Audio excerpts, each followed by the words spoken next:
In the red, representing Dragon Phoenix Gaming, it's Dark. And in the bottom right, in the blue, for AGO Esports. Oh, yeah, it's Showtime.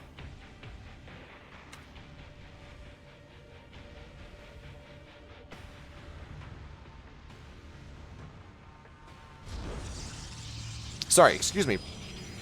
He's not AGO, that's a laser. Showtime, of course, playing for Brazil International Gaming, or Big Esports. And I always thought it was a travesty that Showtime is the one playing for Big. Of course, Hero Marine plays for Mouse.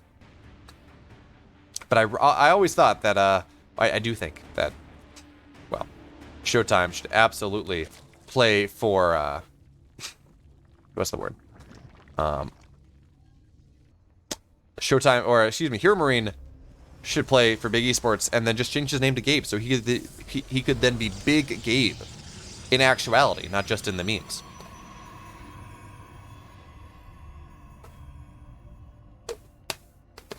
But hey, what do I know?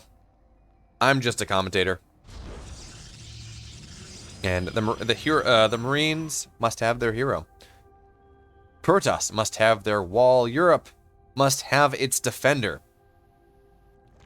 And that is exactly what we're looking for in this game, as Dark going for the Korean style opener against Zerg that we do see, or excuse me, against Protoss that we do see so often, where you take that third base at 19 supply. It does mean you're a little bit shorter on the queen count, but on the flip side, you get that third base a little bit that much faster. You get that much faster creep spread. And that's exactly what we see in this game, as Showtime, well, he's going to go first Stargate to start this game off, as we do notice that, yeah, he doesn't have it. It's 2 minutes and 20 seconds. There is no warp gate. So Dark should be aware of this fact, as there we go. At 2:24, warp gates starts up. But before that, of course, there was the Stargate. And again, this makes a lot of sense, right? Showtime, he's a macro player. He likes to get up to 3 bases, likes to get up to 4 bases, likes to just defend and have a nice time and wait for his opponent to kill himself. Wait for his opponent to exhaust his resources, trying to kill Demour. And well, Stargate is the way you do that in modern Legacy of the Void. Stargate's just about the only opener that really allows you to get into a macro game without having to get any damage done. And yeah, okay, it looks like we're going to have a Void Ray open here. So the second thing we need to ask ourselves is whether this will be a Void Ray opener into multiple Stargates, as tends to happen on occasion. Whether this is going to be a couple Void Rays into a Twilight Council and charge into kind of this 2-base all-in that we've seen a couple times. Doesn't necessarily strike me as the kind of thing that Showtime would do, but certainly possible. Whether this is just a couple defensive Void Rays into a third base, and then we go into kind of Void Ray Colossus style. Whether it goes into an Oracle, as the Showtime actually ends up doing in this game. And okay, so it's going to be an Oracle and a 3 minute 50 second, 3 minute 45 second third base. Which is, again, that's just about the earliest. Realistically, that is the earliest possible timing that you can take that base.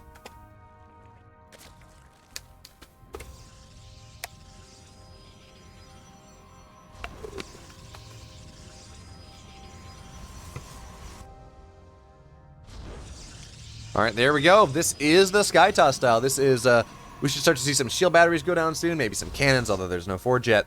And with the second Stargate on the way here, I think we're just going to see a lot of Void Rays. There we go, second Void Ray on the way, and this is the build that has made Cyril complain on Twitter. This is the build that is just giving so many Zergs so many headaches. And of course, if you're a pro player and you know a build makes your opponent sad, you do that build. You do that build over and over and over again until they cry, or until they beat it. And that is absolutely, well, that's what Showtime is going to look to do here. Force Dark to beat the build that so many Zergs are complaining about. And Dark, for his part, he's got a Baneling Nest on the way, +1 melee on the way. It looks like he does not have a Roach Warren, I believe. Yeah, no Roach Warren here. So he's going to go for a high tripling Bane timing, I believe. And that's a fairly decent option against what Showtime is doing. Do we have a lair? Actually, okay, this is a for the Hydro Link Bane timing, this will be a relatively late layer. I mean, it's greedy, and actually Dark just going for a Link Bane bust. I mean, this is a lot of Zerglings on the way here, and +1 is only halfway done. So is he just pretending that he's going to get a 4th base? Like, I think actually that's what we're seeing here. So more and more and more Zerglings are on the way, but Dark is doing what he can to hide them. As I don't believe the Oracle has seen anything. And again, more and more Zerglings on the way. 6 Banelings getting morphed in on the left-hand side. It looks like Showtime will not find that. And I almost feel like Dark is sitting anti-timing though, because all these Zerglings are moving across the map. Now the Void Ray will find them. A couple of these will be warped in, but they're just enough that maybe can get something done. And this is a full surround of this mineral line. So these probes are most likely going to go down.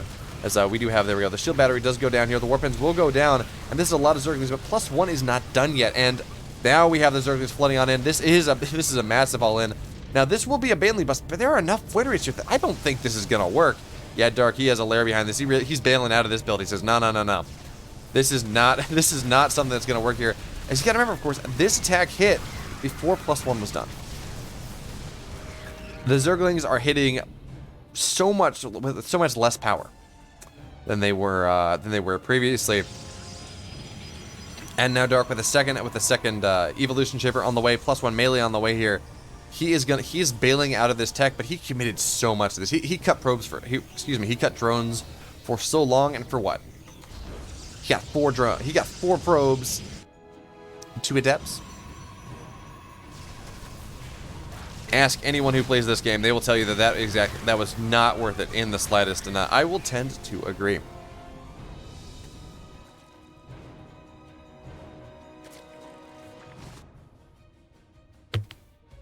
Alright, so now the layer is done. +2 melee, +1 ranged on the way, as well as Hydra range. So looks like Dark does want to go into Ling Bane Hydra behind this, but I gotta feel like this is just a little bit too late. Now, Showtime is doing the Stargate into ground text style. We do have a Robo on the way, +1 ground on the way, bunch of Archons on the way as well. So this is not just going to be the pure Sky Toss opening that we do see occasionally, where he would just start going into carriers right now, dropping a couple more Stargates as he takes his 4th. Now with the Robo on, we probably will see. Actually, yeah, this is just gonna be 4 mortals. So I think this is this is Void Ray into Charged Out Mortal Archon with the addition of Storm, and that's rather interesting. Generally, when you see it's Void Ray into like Colossus, you're going Void Ray Colossus, which is a what's the word I'm looking for? Anachronistic style, but certainly still viable in this day and age, especially with how the map's there and how difficult it is for the Zerg to really break the Protoss. But no, we've Storm just about halfway done. Charge is done, and yeah, I think this is going to be a Void Ray Charged Lot Immortal Archon, which is a rather interesting style, to be totally honest. Generally, yeah, it's not something you see all that often, but I cannot say I hate it against this style. I mean, Archon's great against Zerglings, against Banelings. Storm, really good against Banelings too. No, really good against everything. And what this also means is the Hydras are forced to deal with the army in the sky. They cannot necessarily provide a ton of DPS to the army on the ground, and that of course will allow for Zealots to make full contact, allow for the Storms to maybe hit a little bit harder. And yeah, I do like that. Now notice Showtime, he's not all that far behind in supply. He's been because of how hard Dark committed to this attack and because of how badly it failed. Showtime is actually, well, Showtime's in a really good supply spot situation in this game, and now we have the carrier transition getting started here. Fleet Beacon is on the way, and we should see maybe probably 1 to 2 more Stargates get added at some point. As Showtime, actually, I guess he lost a run by, because now, yeah, he's down in supply. I mean, he was at 180 something. Now he's at 164. Yeah, it looks like he lost a run by. As the Storms will go down, but they won't be all that impactful just yet. And Dark now trying to attack into the 3rd base, but also take a look at the 4th as we have Banelings running on in. The Storms will be good, as no Dark attacking on into the 3rd base as well, and 22 workers will go down. So I have to say, man, Showtime making a great hold, but then the Banelings crash on in, and that is that. 22 workers do go down, and Dark, maybe this is not quite the damage he was looking for, but it is certainly damage indeed, and he can be happy with it. But of course, he does need to keep he needs to keep his foot on the gas pedal in this game. Should Showtime be able to get to position that he really wants to, with carriers and heavy upgrades and all of these things, Well, that's where things get a little bit scarier. 7 more workers do go down. Storm's landing, but of course these Archons are going to get targeted down here. And these are +2 Zerglings. You got to remember, they are powerful things against small numbers of Protoss units. And now Zerglings will get on there into the natural as well. 9 workers go down, but that is the tip of the iceberg here, as now Zerglings are on into the main base. Excuse me, into the natural.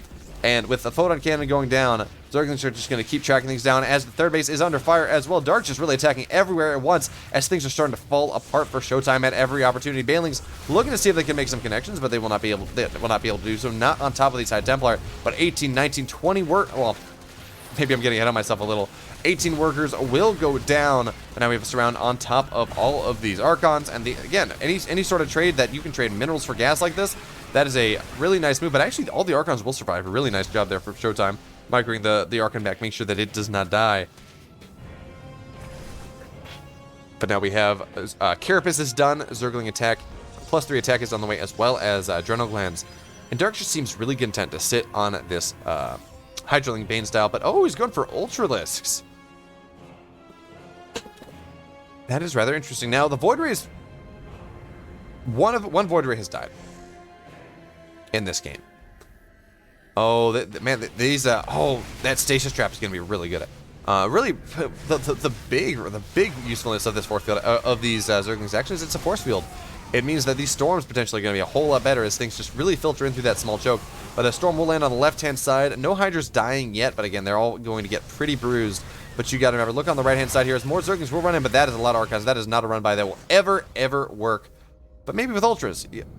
That being said, though, Archons are also very good against Ultralisks. They're not immortal good. They're not, say, they're not Void Ray good, but they're still pretty good. They do so much damage against biological units.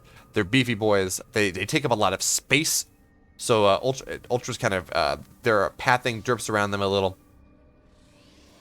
But hey, Ultras are on the way. +3 attack for both melee and ranger on the way as well. So these Ultras are not going to be as tanky as they normally would be in a ZVT, where, yeah, Ultras are going to be 3-5, and they're just going to be super tanky. Now, there's only +1 Carapace done here for Dark, so Ultras will not be quite as good as one might expect them to be, as we do have a run-by coming up here on into the main base, but it looks like, yeah, well, these Queens should be able to defend. The Ultralisk popping should be able to do enough, as we do have a bunch of Transfuses coming down on it, but again, notice how not tanky these Ultralisks are. But now we have the run-by coming on into this fourth base as well, and Dark, this is forcing Dark to retreat his entire army to deal with it.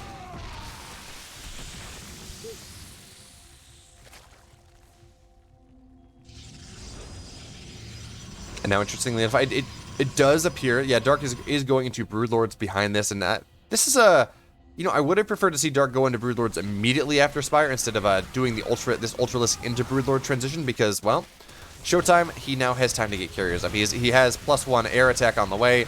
He's just really putting himself in he's building an army that Broodlords are not all that great against. Oh, the Baneling connection's coming on in here, though. 12 workers do go down. And Showtime, yeah, he's just really not been allowed to have an economy, as he is down 50 supply, but if I'm Showtime, I'm not all that scared. Now, I want to take a 5th if I'm Showtime. That is absolutely true. But I'm not terrified for the moment. I'm even-ish in economy, although he may not necessarily know that. My army is terrifying. I'm slowly getting up to it. And I haven't taken a lot of damage, actually. We look at resources lost. Oh, wow, that is... I fully believe that Dark was trading inefficiently. Now he just run into this third base. Now, the Void Rays will target these Ultralisks down, but that means they're not killing Banelings. That means they're not killing things that are actually impactful in this fight. As Zerglings Banelings will spill forward once again. And again, these are +2. These are +3 Zerglings. These are Cracklings. They are just going to shred everything. Now they're just going to do what they can to target this base down, but with the shield battery overcharge, they will be forced out. But 14 more workers do go down. Showtime, his economy now in shambles. There we go. If I'm Dark, I'm looking at this income advantage map. I'm like, yes, things are all as they should be now. I have the tremendous economic lead. And actually, he's not. So Dark's not going to Broodlords this game. I saw the double Spire. I'm like, oh yeah, one for upgrades, one for Greater Spire. That's, yeah. But no, this is it's just for double Spire upgrades. And that's a really good move when you have this much money against a Skytoss player because, well, 3/3 Corruptors are really good at killing Skytoss armies, so long as they don't get hit by a storm, of course. So, with that being the case, I do like this here from Dark. Is now Dark is aware of the fact that there are carriers and these storms will land, do a pretty good job. But now the Corruptors are just going to jump on top of the Skytoss army. Now the storm is not great, and with the Void Rays turning on prismatic alignment, well, Corruptors won't trade all that well. And now Showtime says, "Hey, look, it's my timing. I don't think you're ready yet. Definitely my time here to move across the map to get some sort of damage done, to knock off a base, maybe two." It's a nice pickup there from Dark. We'll be able to make sure that this run by is the last run by for at least a little bit. That will go down, only killing 3 workers, but it did force the army of Dark back, which means that now, yeah, Showtime's going to get 2 bases. Although I believe that, interesting, I'm surprised that Showtime saw that Dark was giving that base up and decided not to take it anyways. Maybe he was just hoping for a juicier fight. I'm not really sure. But now the base will go down. And these Corruptors will die as well. They do not have their upgrades as of yet. I imagine Dark is waiting for 1-1 for his air army before he looks to really take this fight. Maybe get a full surround. Actually, looks like Dark's kind of going for a base trade here. There's a lot of his armies moving on to that right-hand side, but that does mean that a good portion of this army will get caught in transition. And Dark just doesn't have the economy. Pure and simple, he's been trading throughout the entirety of this game, but he was never at that 80. He really wasn't ever at that 85 worker mark. That really allows you to build up that bank pretty fast and build this army that you can kind of remax and remax and remax on. So now Showtime, he has this terrifying army. He has this, what is this? 5 carriers, a bunch of Archons, Storm. He has this army that is so difficult for Dark to fight, and Dark has lost 3 bases in the last minute. Some of them fresh new outlying bases that Dark will need to make sure that he's able to get later in this game. Now, we do notice that Dark, he's looking for positions where he can go and snap a carrier down. But there are just not enough Corruptors. Yeah, the army on the ground, yeah, sure, the Corruptors are kind of winning this fight, but look at the army on the ground. It's just Archon Immortal Storm, and that is not an army that Dark can fight in the slightest here. Yeah, sure, the Corruptors are sure, the carriers are dying. There's only one of them left. But what in the world is Dark supposed to do with this ground army? Nothing.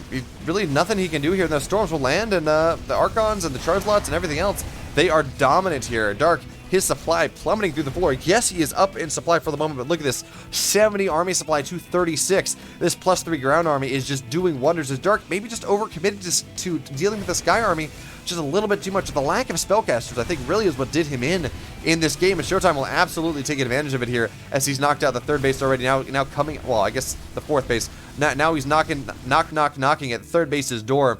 And yes, Dark is looking for a counterattack, but he really doesn't have the army that he's looking for to do that. And the Protoss is already on his doorstep. And you got to remember here, Showtime did lose his 4th base, or his 3rd base. But you got to remember, so long as Dark has a base on the map, you can always just recall to it. And that is exactly what he's doing here, is he's recalling on top of this base.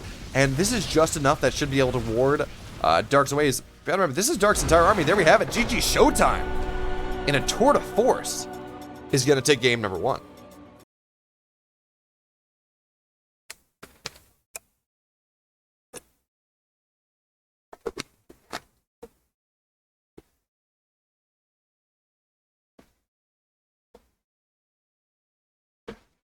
What a game from Showtime there in that game number 1. Just doing a really good job not dying to Dark shenanigans. That Ling Flood, that Ling Bane attack didn't do anything. The Hydra Bane attacks didn't really do all that much. And, well, he was just eventually able to find himself into a really, really good position.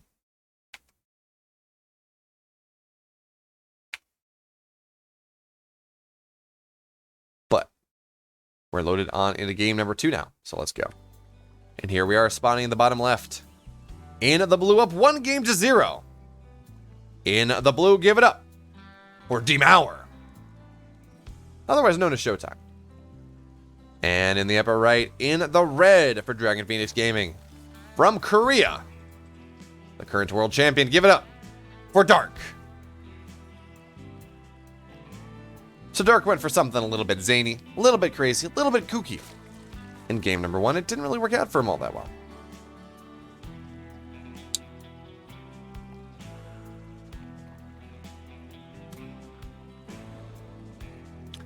And now in this game number 2, we're going to have to see what he has in store for us. I don't think he's going to go for that Zergling Flood. Once again, that really did feel like an anti-timing. He's hitting when Zergling speed is, or when Zergling, when +1 melee is 75% of the way. And that's just I don't know, why do you, if you're trying to hit that timing, why do you even get +1 melee? Why not save up for something a little more? Why not get +1 melee early? I mean, it just didn't make a lot of sense. But, well, maybe that's just what we're gonna, maybe the fact that it didn't make a lot of sense was what Dark was going for. You kind of hit this anti-timing that in a rational world doesn't make a lot of sense. It doesn't have those timings you're looking for, but also it doesn't follow the meta. It's not something that your opponent's gonna be looking for, so maybe you can catch them off guard because it's weird and because it's suboptimal.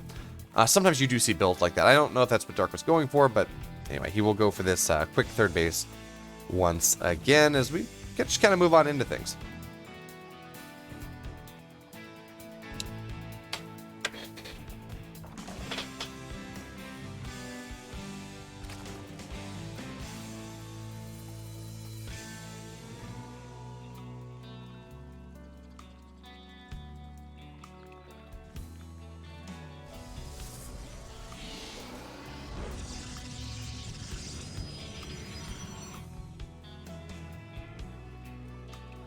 Looks like once again we do have a Stargate coming in from Showtime, and as I said last game, I will say it again, it makes sense. This really aligns with Showtime style, and also got to remember, this is Juggernaut. This is like the biggest map, this is the longest map in the pool. So if you're going to try to kind of do this Turtle Sky Tile style that's becoming more and more popular, well, this is a map you do it on. It's a little bit harder to hold your third base, but the rush distance is long enough that we do see it a good bit on this map.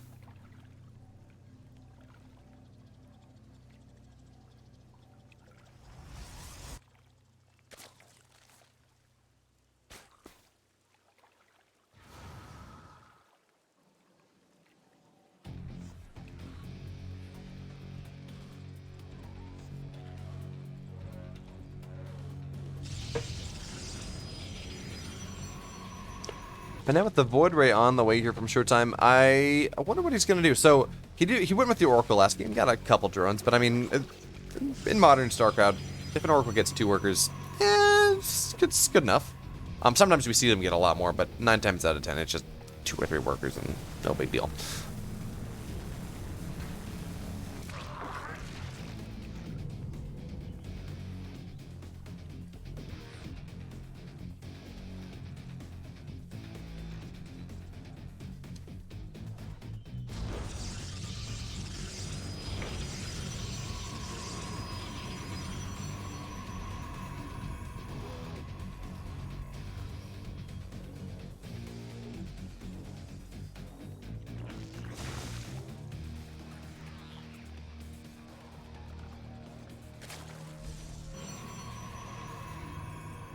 So once again, we do have that really quick third base from Showtime, because this is Juggernaut, and it's a big map, and you can get away with that, especially again with this Stargate opener, and we do have that second Stargate on the way once again. So Dark is not aware of this yet, but this is gonna be a stasis trap attempt. Dark aware of things. He's not gonna lose. Yeah, okay, he will lose production of one worker on gas for like the moment, but yeah, that's not all that impactful. Now, Dark is not aware of this yet. He should eventually be aware of the double Stargate, just surely by the amount of Void Rays that do show up. And I'm curious to see exactly. Wow, I'm curious about everything tonight. Apparently, I wonder what Dark is going to do to deal with this. He tried the Zergling Flood last time. It just really didn't work. It was not a good build. That may work against lesser players, but Dark is not Showtime is not a lesser player. Even if Dark may believe he is, his long arrogance about never falling to foreign players. But Showtime is a very good player. He has an incredible talent for not dying to things. And this, oh yeah, so Showtime. Never mind. This is not all that different. This is just the build Showtime went for last game, because if it ain't broke, don't fix it. So Showtime's gonna try to play that same game, and Dark is gonna do something a little bit different. We do have a Hydro Den on the way. We do not see that massive Link Flood that we saw last game. We don't see even an attempt at melee upgrades. This is just a Hydro Den coming down, +1 range is on the way, more, and we're just going to see Hydras get pumped out. Now, I'm hoping, I would love to see the Vanya build, where you get a infestation pit, go for a couple of infestors, but I don't think that this is the map to do it. As cool as I think that build is, it's a microbial shroud Hydra Queen push. It's really cool. That's not exactly what we want for what Dark wants in this game, because this is not the pure 3 to 4 Stargate committed build that is really that Vanya build's really good against. No, we have charge on the way, 6 gates on the way here, +1, and Templar Archives as well. So this is just going to be Showtime using his double Stargate Void Rays to transition into a ground-based mid game, as he did last game before he went on into carriers later on. So it's kind of trying to play the old Zerg style of the old Zerg idea of remaxing on different things to try to force your opponent into an uncomfortable composition. Kind of appears that that is what Showtime is doing in this game, but he does have to be careful. There will be a strong timing here from Dark when he just has a lot of Roach Hydra, which is not a. I'm not saying it's not a composition. It absolutely is, but it's not a popular composition. Not anymore. It was incredible. It was pretty much the way so many. It was the way most Pro Zergs played against Protoss in Heart of the Swarm, unless they're playing Swarmhost, and Swarmhost was just absolutely changed at the end of Heart of the Swarm. So it was pretty much, Roach Hydra, Viper, and that was the idea. But with the addition of Ravagers, that just kind of went away in Legacy of the Void. Just the timings didn't work out as well. Some things got nerfed, and it just wasn't as good. But we see a big Roach Hydra max coming on from Dark here at about 175 supply, as he continues to look to max out. +2 attack is on the way. Hydra speed is about halfway done, but the army is already here on the other side of the map. But that is a lot of storms from, well, a lot of potential storms. First one will go down, but it's on Roaches. Storm's not all that impactful, of course, against Roaches.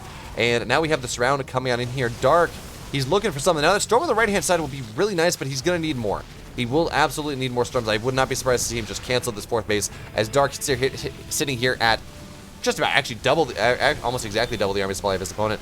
And yeah, the storms are going to keep landing, but there are just enough Hydras here, and the storms need a wipe away all of them, or just wipe away enough of them that the Void Rays can stand strong. It actually looks like that is exactly what has happened. The Roaches do stand strong on the ground, but there's just not enough Hydras in the air, and the Roaches will be forced back. Dark, he's sitting here literally double his opponent's army supply, but he cannot make the kill move. Not yet, and this provides Showtime with time. Showtime gives him time. It allows him an opportunity to shore up his defensive position. But you got to imagine that Dark is coming back in here with round 2 rather quickly. He's sitting here, 106 army supply to 57. But how many storms do we have? Soon to be 1. Yeah. So all these 6-eyed Templars soon will all have 1 storm each.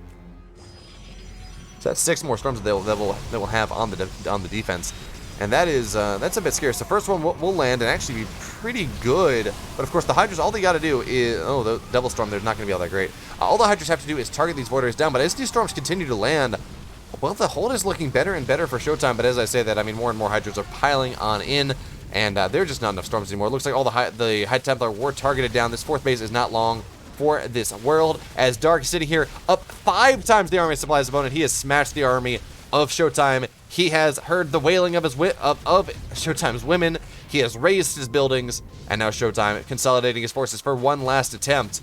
But that is what's the it's not the wailing of women, it's the lamenting of women. The heads of men and lamenting. Anyway, GG Dark. He's gonna take game 2.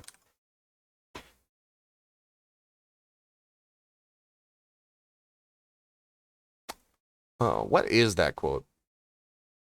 Something attributed to one of the Huns, I think. It's something about like nothing sweeter than seeing the death of your men and the lamenting of your women. Something like, I forget. Doesn't really matter. Showtime, he got bopped.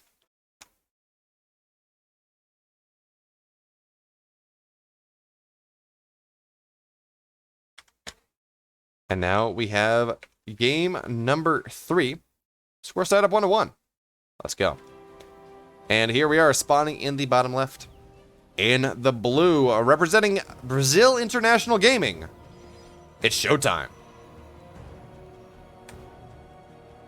And in the upper right, in the red, for Dragon Phoenix Gaming. Give it up for Dark.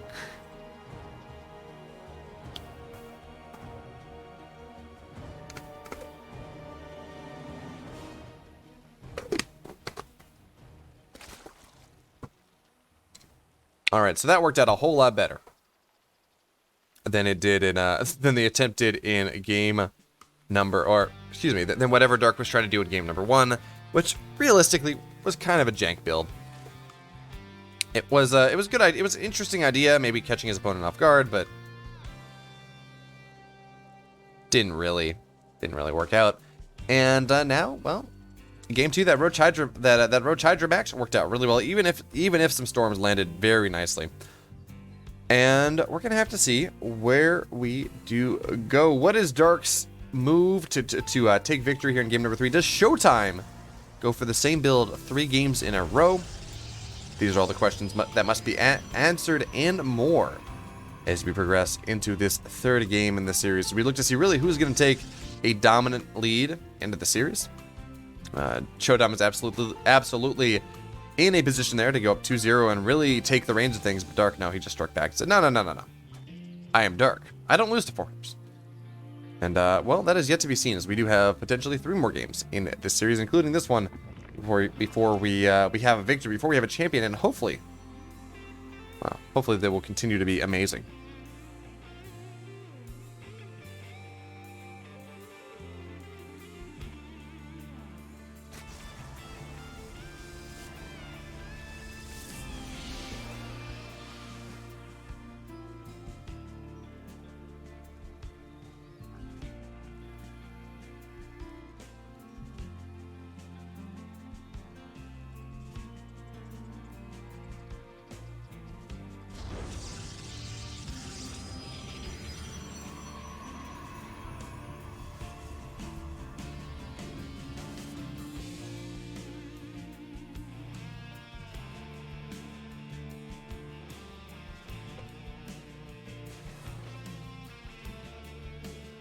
So Showtime, in game number 3, he is not doing the same build. In fact, we are going to see, it looks like a glaive timing coming on in here, and I don't know, this feels, I mean, I get it. You want to go and do a build that's not what your normal build is.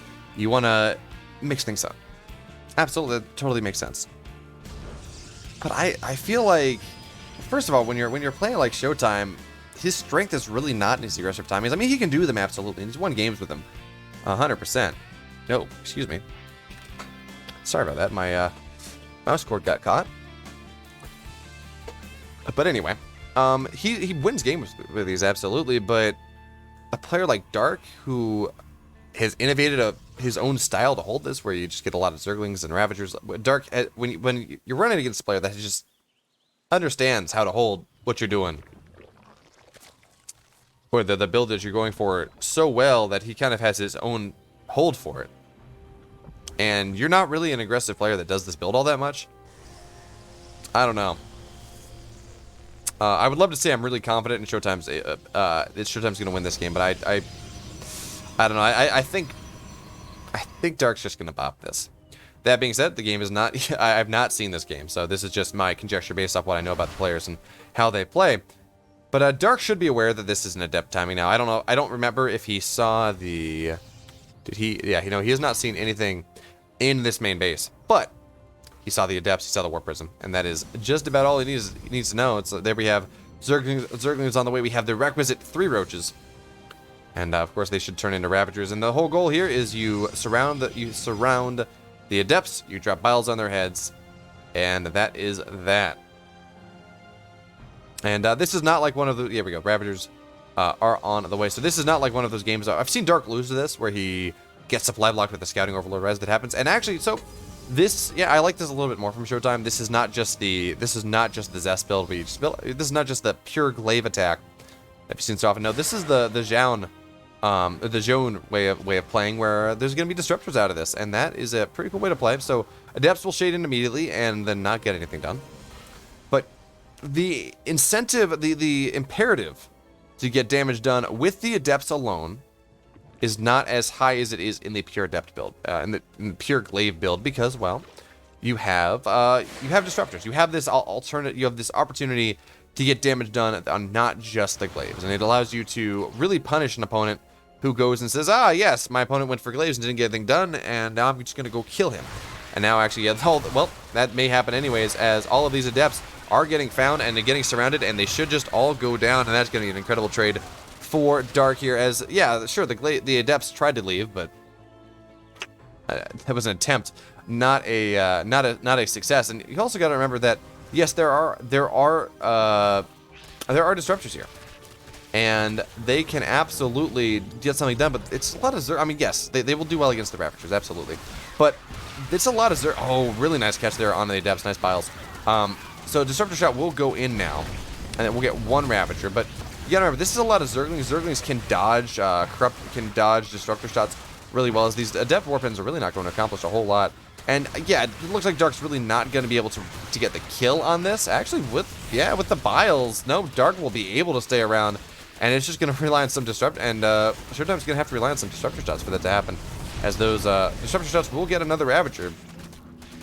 But this is still a lot of pressure on top of this third base. It looks like Showtime is almost just giving it up. No, just because he's lacking a pylon. So now he's gonna. These Adepts should clean this up, as Showtime correctly realizes that there are not enough Zerglings there for that really to kill the base. Now Dark, he's got a fourth base on the way, +1 melee. His lair is done. And it looks like so he's gonna display an incredibly Zergling heavy style here. And now we have the War Prism trying to go into the main base, but this is a Spore, this is 2 Queens, this is really not destined to do all that much. Now, 1 Queen will get assassinated by the double Disruptor Shots, and that's going to be nice for Showtime there, denying injects, denying creep spread. But not the type of damage that he has been trying to get in this game, not at all. So look at resources lost. Showtime behind by 1,000 resources in a game where realistically, if you're the Protoss player, you want the Zerg to be, I mean, most games, you expect the Zerg to be behind just because of how the game goes. So now Disruptor is going to go on in once again, and we should see a second Queen get assassinated, but oh, it's only 1 Disruptor Shot, actually. So maybe that's actually, we're actually not going to see the Queen assassination, and that's interesting there for the Zerglings, but they will find their way into the main base, and behind this is the much heralded, much vaunted 3 base-ish Blink Stalker Colossus all in off of the Disruptor plate, because that is what happens. Glaives into Disruptor drops. They will 9 times out of 10, if you want a Colossus behind it, turn it into a 3 base all in is what it is. Sometimes it's a 2 base all in, but at the very least, it will be some sort of Colossus all in off of this. And yeah, that's exactly what Showtime is getting ready to go for here. How many Colossi do we have? We have 1. Most likely, we'll see the pressure happen when that second Colossus comes out, because that will time itself really well with Blink being done, with Extended Thermal Lance being done, and with +1 being done. So that is going to be Showtime's strongest portion, our strongest moment in this game. And the real question is whether Dark will be able to really defend against them. Disruptor Shots will get another. Oh no, they won't actually. So Queen will find itself able to escape.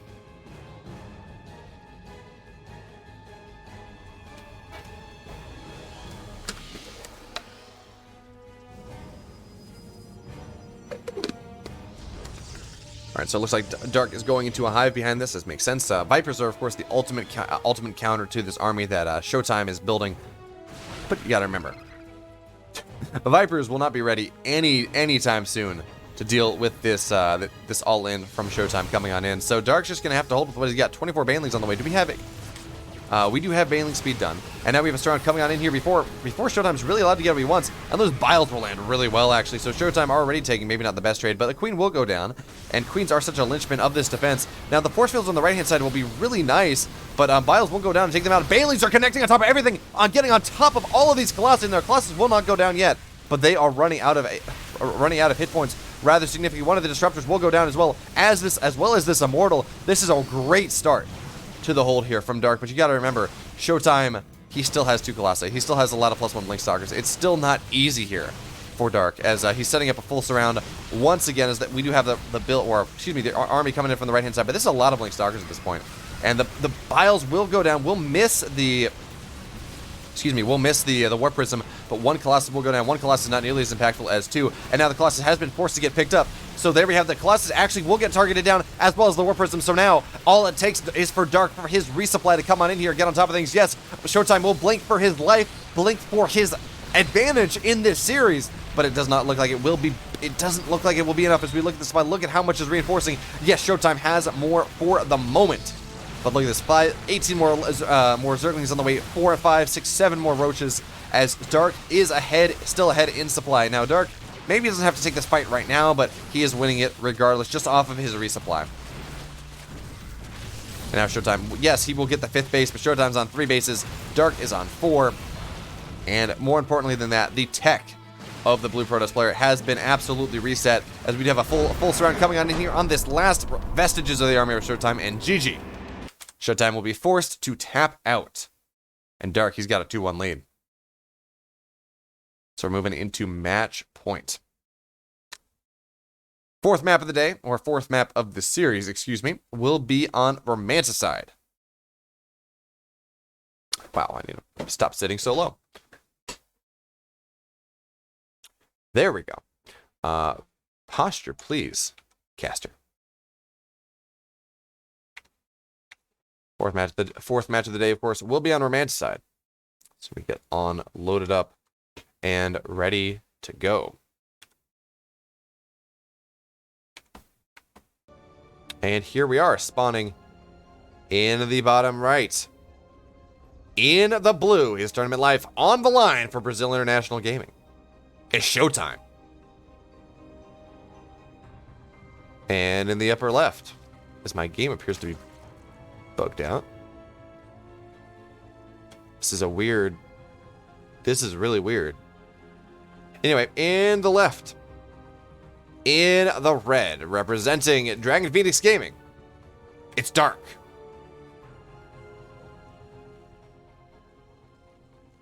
Do I just kind of hold this button down the entire time? There we go, fixed. All right, that was really weird, but fixed now. As well,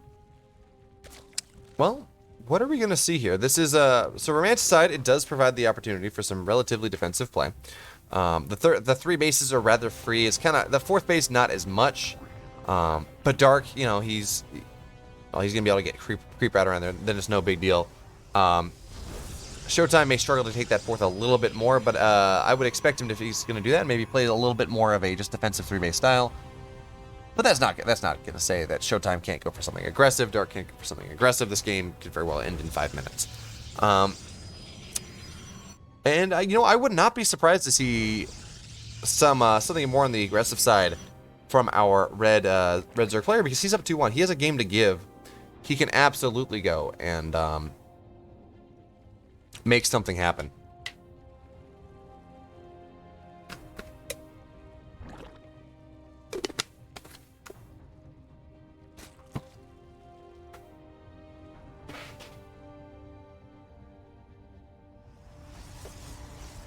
But now, as we do see this Cybercore finishing, we're gonna have to see whether SHOWTIME decides to go for. There we go. Yeah. As I thought, Stargate on the way for SHOWTIME here, and as he plays it, I think we're going to see a multi-Stargate game coming from him, just really from the building placement more than anything else, and I guess his proclivities from games 1 and 2. It worked once, it didn't work once. SHOWTIME's going to have to hope that it works again, because, well, his life is on the line in this tournament. If he loses this game, he's forced to go home, win, and he gets to play Maru, I believe, in the play Maru in the losers semis. Losers bracket semis, excuse me. Yeah, no players are losers in this tournament. Certainly not everyone watching. But anyway, and this is interesting. SHOWTIME, of course, has opted for Void Ray into Oracle every game he has gone Stargate in this series. But for the first time, we do have a Phoenix on the way. And I wonder if is SHOWTIME going to go mass Phoenix here and try to establish map control that way, or is this just going to be a Phoenix to knock off the Overlords and then go into double Oracle behind this so he can run in and lift up Queens and do that kind of thing? I'm not really sure. I'm looking forward to see what's going to happen. But Dark is aware of the fact that there's a Phoenix on the map, of course, because Overlord is losing the Phoenix, but also that it is highly unlikely that there is any more any sort of other tech coming out of the map at the moment. And then we have that second Oracle on the way, so we're going to see a Spore in each mineral line. Well, maybe not in the natural. Not quite yet, because you kind of just take your spores at the outlying bases and the queens, and the positioning of the bases defends the middle base. But in this game, actually, it's rather interesting. Dark taking that linear base, as we've started to see Zergs do more and more, because A, it allows you to get pretty much a free fourth base, should you wish. If you're dealing with a Protoss all-in, it is much easier to defend a wide open area than it is to defend a narrow area. So having that wide open area around Dark's third hero makes it that much easier to defend a bunch of all-ins. It means he can push creep to the rocks and not have to deal with the doodads that allow pushing, more from a Terran perspective at that point, but allow pushing. So if there's some sort of like 2-base Colossus all-in or something, which, granted, it's pretty rare, but something like that, you're allowed to do that. And now the nice little Zergling counterattack here will deny that the third base timing. And Showtime, rapidly, it's 5 minutes into this game, and Showtime does not have a third base on the way. So this is, Showtime, he has not shown any, unless I am blind. Yeah, he's not, oh, so he has a robo. Okay. That's, yeah, I'm not really sure what he's going for. Now, nice move in here with it, lifting, of course, lifting the queen allowed him to get 6 drones. Although I think with how much damage that Phoenix took, is really not going to be able to get that much, get much more than that. But this is a third Oracle.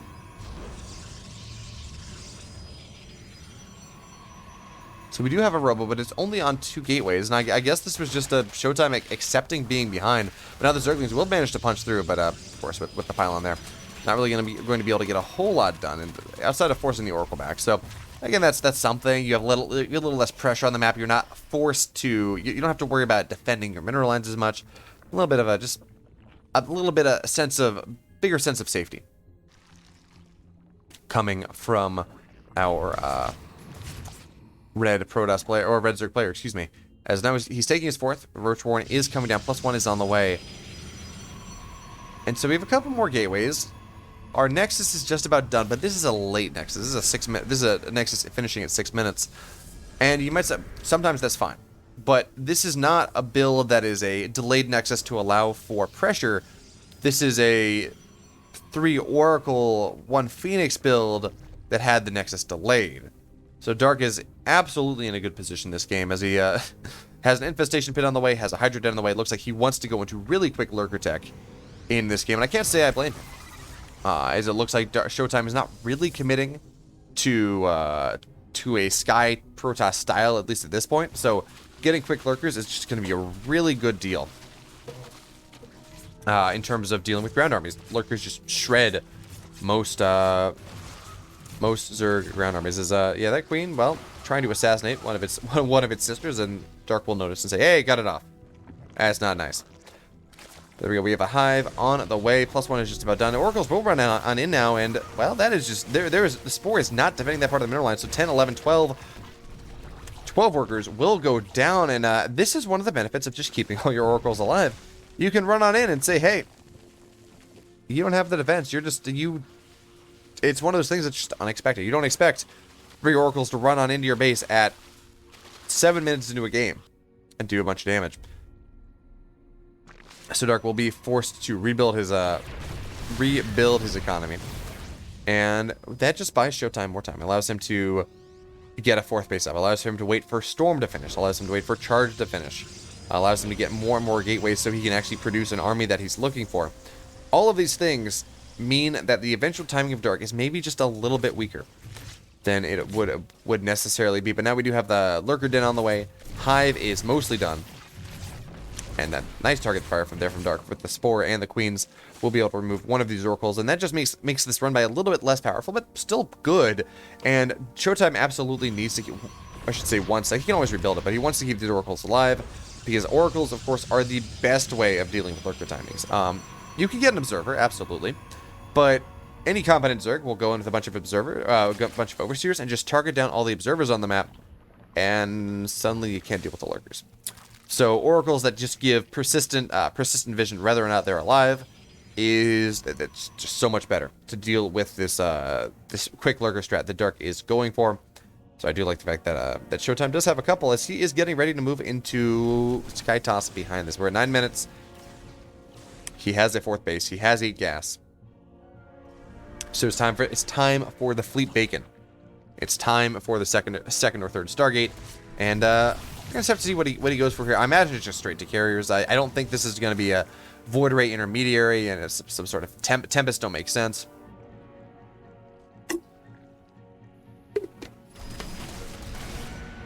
I know Dark will be able to find this run by, so that's going to be pretty nice for him, as 12 lurkers are on the way, so Dark's timing is coming rather quickly, and this will, of course, be before lurkers are up, but this is a pretty solid, excuse me, this is a pretty solid line of static defense, and it's going to be rather difficult for Dark to break, specifically because the cannons, until they die, give him vision, and the cannons are not exactly in a really good position to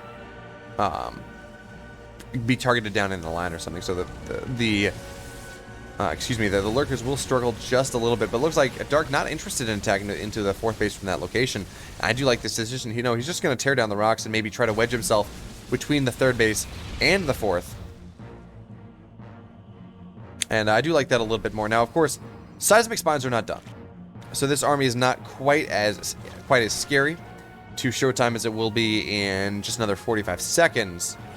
Now we do have this run by coming on in, but there's a lurker here. There's a spine here. This is not, yeah. This will just get absolutely shut down. So nice little bit of defensive positioning there for Dark. But you got to remember, as Showtime drags this out, as Showtime makes sure he does not die here. Well, okay, nice reveal on those lurkers. So the storm will land. Nothing dies yet. But, oh, that does end up being a pretty good storm. Now, we do need to start to see some Vipers here hit the field for Dark. Oh, will we get the Warp Prism? No, we will not. Okay, 2 ships crossing in the night. Warp Prism not going down, but also not much of Dark's army. So Dark sitting here in a pretty good spot, as 3 lurkers are now on the way, as well as plus three ranged attack. Romite not getting a whole lot outside of forcing Dark's army back, but the creep spreads there. Romanticide is pretty short through the middle, so not that much of a timing issue.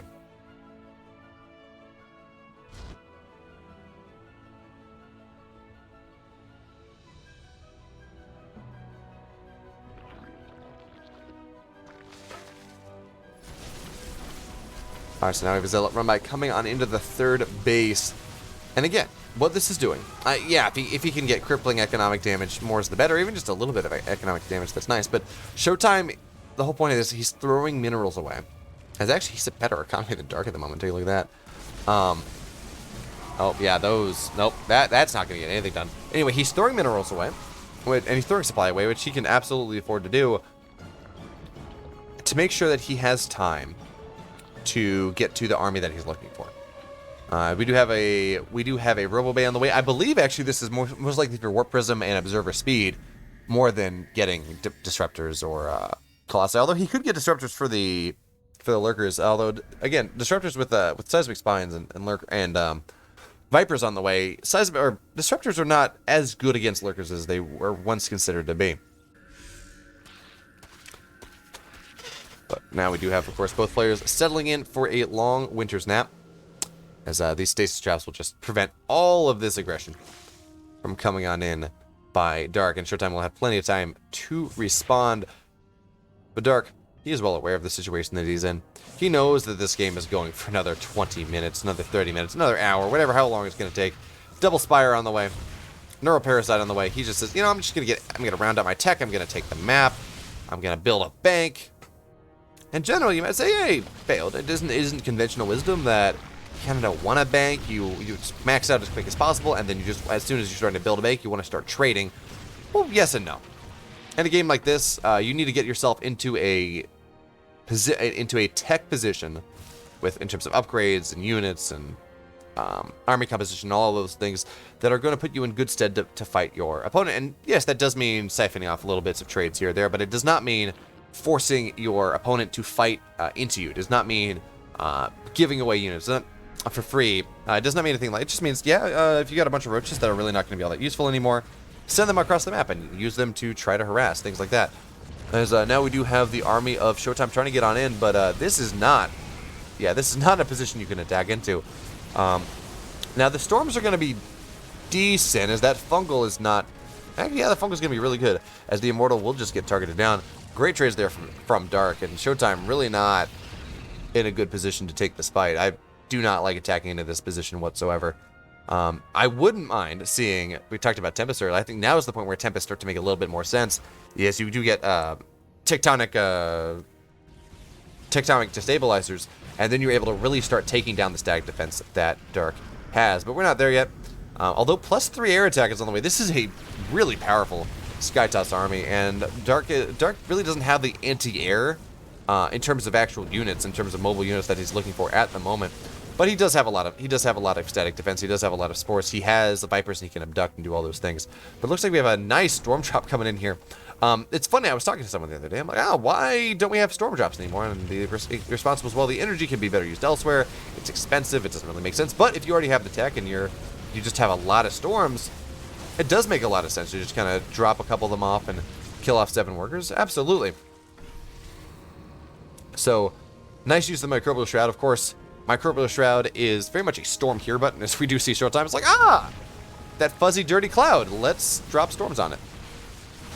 So yeah, that is exactly what it is. But it is protecting this army. It is protecting the static defense from the carriers, and that's a pretty good deal for our. That's a pretty good deal for our Zerg players. You just make sure that he stays alive, make sure he gets into the tech that he's looking for. As right now, he's just sticking on Hydro Lurker Viper, or Hydro Lurker Viper Infestor, I guess. Now that we have the Roach run by coming on in, as we were talking about, yeah, spend your extra units that you don't really need all that much. Now, Showtime appears to have maybe found a position where he's gonna really benefit from, as he is able to remove some of the static defense. And nice feedbacks on these queens as well. Just make sure that there's just not a lot of transfuses. Anything that does take damage stays damaged. For Dark. And Showtime, he's got a big bank in this game. 4K, 4K versus the 1K, 3K effectively that the Dark has. And, ooh, I do like this. Dark moving into an Ultralisk Cavern behind this. And we do have, we have melee upgrades coming in there. And more importantly, we have +3 Carapace as well. So Dark's just going to get like 4 or 5 Ultras maybe that are going to sit under his Corruptor Ball and just get on top of all the High Templar and things that are just looking to storm us. Now we do have some nice abducts here. Now what I believe, yeah, okay, yeah, the carrier will go down. Thank you, Neural Parasite, making lives of Zergs easier everywhere. But that's not the entire story of what just happened. So we do have a big run by here into the, what is that? The 9 o'clock base, as 13 workers do go down, despite the presence of a couple lurkers and a couple spines, because these are heavily upgraded zealots, and there were a lot of them. Although this is a free High Templar. Actually, no, we'll miss.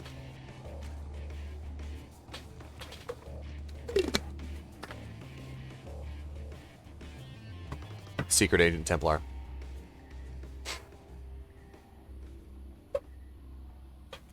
This is High Templar 1A to base. Over. Oh, I'm dead. Never mind. Just get ready for extraction. Oh. The Hydra found me. Never mind. Anyways, we do have, well, Showtime continuing on with his upgrades, going into air armor behind this. And it's funny, armor is not nearly as impactful as pretty much any other upgrade for air. I mean, attack is incredibly useful with how fast Voiders and how fast carriers attack. Shields are really great as well because of the shield health differential on on interceptors and how they move and how they fight and how they're safe, so they can regen their shields. So it kind of works out pretty well. But nice run right here from Showtime. We'll be able to remove that the bottom left base. Actually able to take out the top right base as well. So Dark, I'm not saying he's struggling, because he's not. Oh, the storm drop though is gonna get some damage there. 5 workers will go down. I'm not gonna say he's struggling, because he's not, but he's really not in the economic position that he really wants to be in. I mean, he does have less bases than his Protoss opponent. He is taking damage. He's trading okay, but I mean, okay, yeah, this run by is not going to work. And 2 High Templar will die as well, so that's going to be a pretty expensive trade for Showtime. Another reason why Storm Drops are maybe not the most popular, because, well, you lose the War Prism and you lose 2 High Templar worth of gas, and that is expensive as anything. But now we do have a 3/3 air attack on the way. It feels like just a minute ago Dark was sitting there getting his double spire. But with 13 Corruptors on the way, 3/3 air attack, and well, pretty much Dark's just rounding out his upgrade pool. He's gonna have a really scary army. I mean, he has a scary army, but he's gonna have a really scary army here. If we look at army value right now, yeah, Showtime's a little bit in the lead, but only in minerals, which doesn't really matter. And gas, when we're looking at late game armies, you can really tell the value of an army by how much gas it costs. Minerals, okay, not quite as impactful. Not terrible, but not quite as impactful as now with 13. What's going to be? Yeah, 14 corruptors with 3/3 with all vipers and everything else. And we should slowly start to see the Hydras trade over for corruptors here. But now this is going to be the first reveal of the Sky Army. And now actually that will be a kill, not a cancel. Nice job there from Showtime, really just doing what he can to deny the army of Dark here. Now, I do believe Dark eventually takes his bases. Now, we have, what is that, 3 more, I want to say it's like 3 more storms available to the, oh man, if he had I guess the Protoss army was too far back. Man, if he had knurled that disruptor and sent it into the Head Templar, that would have been pretty sweet. But that's not what we saw here. As now, the 3/3 for the air army is just about done. Chitinous plating is just about done. We do have ultra speed on the way, as everything that Dark traded away there in that last fight, well, that is turning into more and more corruptors. And actually, I think this is just a, yeah. So that the Hydra hit squad is really just is a good way to remove carriers from Dark's army or remove Hydras from Dark's army that he really doesn't want all that much anymore.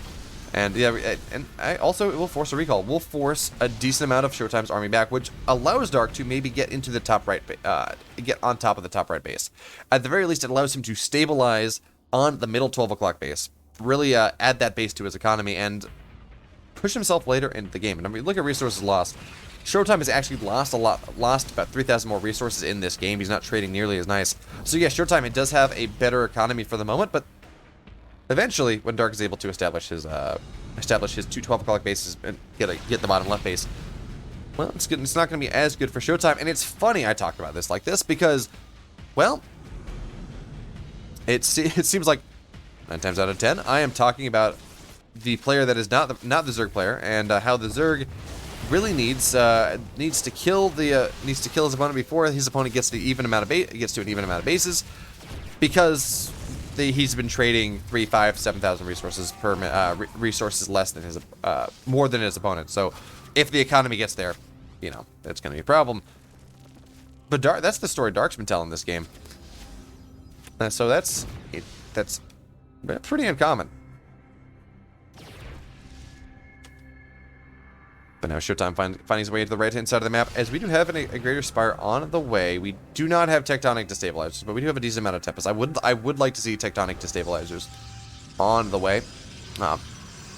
Showtime can absolutely afford it in this game, and more importantly than that, it's really good against this mass static defense style. Now, Dark is building a lot of static defense right there in the open, so a lot of that will get targeted down by this just cloud of interceptors. There we go. Most of them will get canceled, killed off, but how many corruptors do we have? We are at 29 corruptors. We're not that 36 corruptor number that pro players like to talk about as oh, that Oracle will run in and not get the vision it's looking for. Anyway, so you see so often so many pros talk about like 36 corruptors. You get a swarm. It's so hard to deal with a Zerg with a swarm of 36 corruptors. I'm not sure what makes 36 corruptors that like magic number, because it certainly is less. I don't believe it's 36 corruptors that one tap a carrier or one tap a Tempest or a mothership or something like that. So I'm not, but that is the kind of, just appears to be the magic number. Nice fungal there. We should start to see maybe that gets chained up as a couple of these High Templar will just start to go down. And now we see the abducts coming in. 2 carriers will go down immediately, and we're starting to see just the real trades that Dark has been looking for. So I'm not exactly sure what that sound was. I believe it was maybe it's a carrier dying. Oh, but this is really, really cool. Look at this. Showtime. He's got his mothership in the bottom left. So the point of this, of course, is he takes the fight in the right, forces the entire army there, and then gets the mothership in a really advantageous position and just recalls his entire army to the mothership. We've seen Zest do this against Terran players. I think we've seen Zest do this against the Zerg player too. But now the mothership is moving around. And yeah, Dark, there we go. He's getting rid of the rest of his Hydras. They really shouldn't be able to get a whole lot done. Cannons fighting well against 3/3 Hydras seems a little bit wrong, but you know what? We'll turn off my Zerg bias for the moment. And it's good that Protoss do have the ability to defend their bases from stuff like that. But now we do have the slow push forward. The siege has commenced. Lurkers are still here, all the ones that have survived thus far, and all of these, well, all the spores are there to defend it. And now we do have this run by on the bottom left, but I think we're just going to see a big recall. There we go, recall on the left-hand side. Dark will be forced to totally reposition or trade a base. And I think we're more likely to see it. Nope, Dark is actually repositioning on the left-hand side, but he will lose this base anyways. And, well, Showtime still has energy on his next side, so we can just recall home once he gets this. Gets as much as he can. So this was a really good move from Showtime here, as he is sitting on a... Oh, so Showtime actually... It looks like he recalled his mothership, but that's about it. And, oh, that is... I do not like that.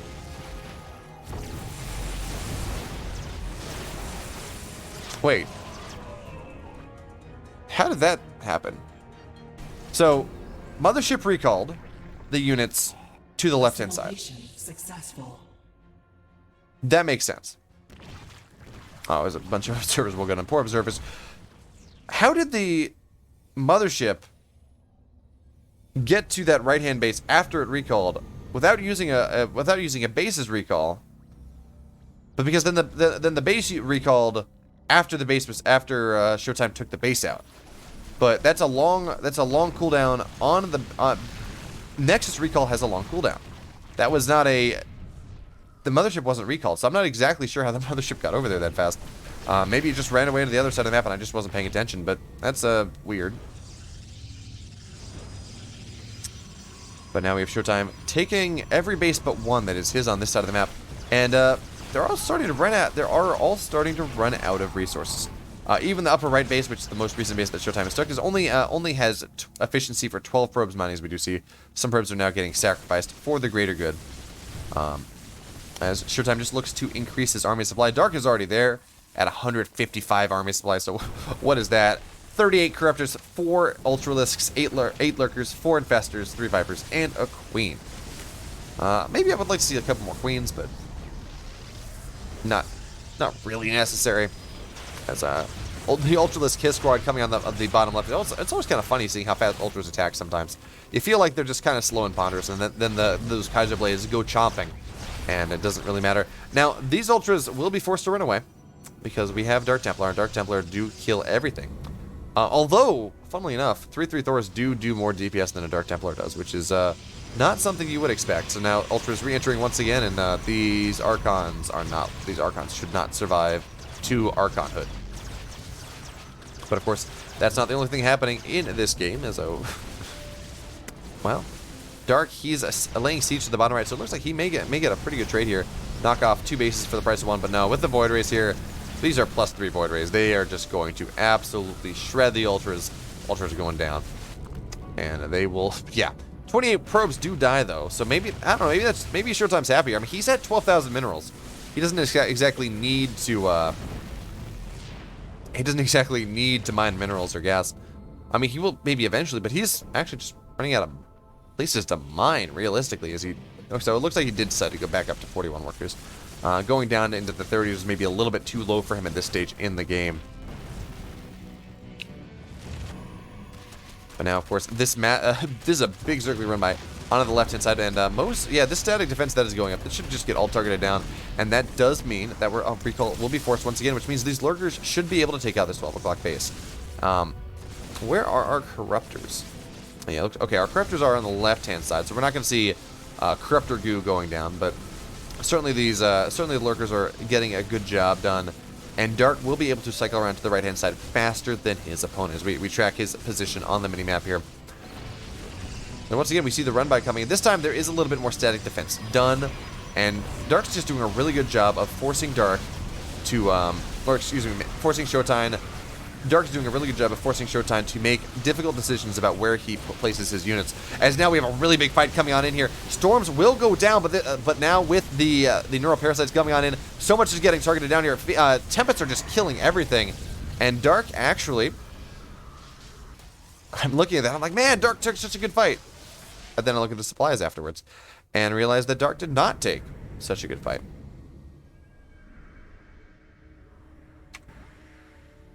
But Showtime has also lost 1,100, or sorry, 10,000 more resources than his opponent in this game. he is running out of money. He does have this this bottom 12 o'clock, this 6 o'clock base that is full of minerals, can be fully efficiently mined from this point in the game. And he does have that other 6 o'clock base as bases that he can potentially mine from. Also, maybe the 7 o'clock base if he's able to get to it.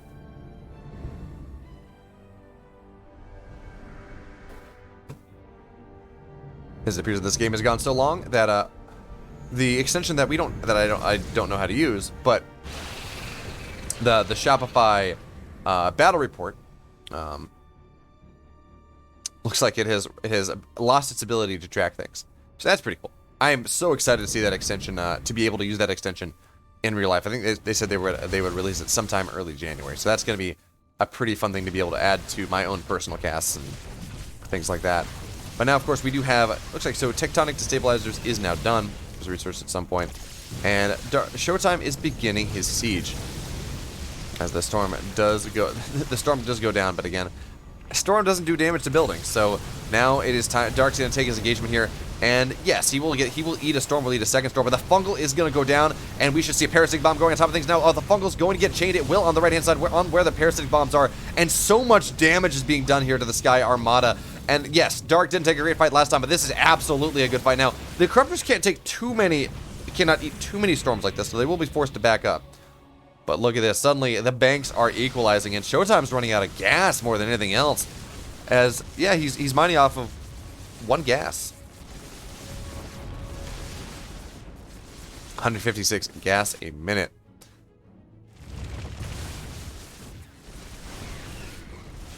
And that is the story of it. It doesn't matter how many minerals you have if you just do not have the gas to deal with it. So Showtime's going to recall, but he won't, because of course the base will get killed before that happens. And now Showtime is in a bit of a pickle. He really pretty much does no mining anymore. Now these lurkers will be forced back because there is there's an observer here now, so lurkers will not really be able to get what they want done. Yeah, okay. Dark's just going to lose all of it. Oh, no, he's not. Excuse me, really good job for the lurkers. They found a choke, so even as the army of Showtime was trying to chase everything down, well, the choke happened and everything died, and Showtime didn't feel comfortable trading more, and now Showtime, he only has 1,000 gas in the bank because he built 7 Archons, which, hey, Archons are really good, and build the highest tech army you can. If we look at the army values here, 8,000 gas, almost 9,000 gas on both sides, almost 10,000. These are expensive armies, and these are armies that Dark can't rebuild this army. Showtime absolutely cannot rebuild this army. So this is, the next fight really is the fight that wins the game. Is we're going to see some parasitic bombs go down here. Storms will land. Dark will just kite his way out of it. Now the parasitic bombs will not be all that impactful yet because of course they're on the carriers and, well, no, interceptors are not out. So not really doing a lot yet. But now we have 4 Broodlords on the way. And, well, these are going to be the most powerful Broodlords that you have seen recently with, as they are... Well, they're +3 when they impact, and they're +3 when they keep fighting, and they will not die all that quickly because they have +3 armor. I shouldn't say all that quickly. They will die slower than they would. Anyway, you get the point. You get what I'm saying here. Showtime, though, he is making his move once again. He will take out that 12 o'clock base. He's trying to take out the other 12 o'clock base, the slightly less 12 o'clock base, the hour hand or the minute hand. I don't know what you call it. Anyway. The other stack base, he will be able to do so, but that is mostly mined out. There's certainly no more gas coming from that as he's looking to move on in. And Dark, it looks like he's just consolidating his forces, waiting for his Broodlords to complete as he does go for the one Ultralisk run by here into the natural tier of Showtime. But look at all of these Neurals. They're going to try to target things down. The Fungal on top of everything, Parasitic Bomb on top of everything. Dark is taking the fight that he needs here. That being said, though, that is a lot of storms, and there's just still not a lot of detection as well. As the Spore Crawlers continue to go down, but now we're gonna have just Corruptors going on in, and they are doing what they can, but the storms will continue to land. Showtime, though, he has lost everything in this game, sitting here from 160 army supply, now down at 88. His gas has been spent. 6 Corruptors are what he has chosen to spend the last of his, effectively the last of the gas last of his gas in the game on. Sorry, not 6 Corruptors, 6 Void Rays are his choice. I cannot say I hate it. 333. Void Rays are really good against Corruptors, but that is his choice. That is exactly what he's. And he's actually just not going to get one of them, as the Ultra does a really good job Oh, that Ultra can get so many High Templar here, and it will only get 2. But still, that Corruptor, it knocked off a bunch of tech, it depowered some gateways, it killed a starport, and it killed a couple High Templar. So that's that's a great move. As how many Corruptors are we at? We're at 38 Corruptors, and we're going to have 8 Ultralisks on the ground. Dark, he's at 176 army supply, and he is still mining.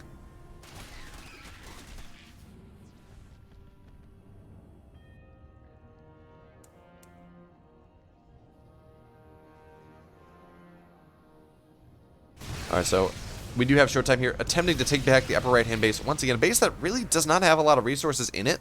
I'm not even sure whether... it probably has 400, but I'm not even sure whether it's worth it to Showtime to do that whatsoever. Now we do have this engagement coming on in here. So many Ultralisks coming on in, and they are just providing such a wonderful buffer for the army up top. Now, the feedbacks will be really nice, and what do we have? Anyway, fight coming on in here. Now, the Corruptors cannot take this fight, well, actually, no, it looks like they can, as the parasitic bombs will go down. Corruptors just targeting everything down, and with the observers on top of things, man, the Corruptors are winning this fight. Ultras are winning this fight on the ground, and it looks like Showtime, he is running out of options in this game number 4, excuse me, and GG. Dark will take the series, going on to play Maru in the losers bracket semifinals.